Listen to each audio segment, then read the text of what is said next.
¿Es la historia de superación más bestia, el regreso más bestia de la historia del deporte? Sí, yo creo que es el más bestia por cómo ha estado, por lo que ha pasado.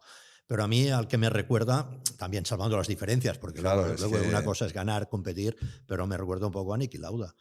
Este Buah, es otro de los que se ha hecho daño. upa. Porque una cosa es que digas, no, es que tengo una temporada que las cosas no me salen, tengo lesiones, pero que es lesiones graves, pero hacerte daño de verdad, como es tenerte que romper un brazo para girarlo porque no funciona, o las quemaduras de Niki Lauda, esto es tener valor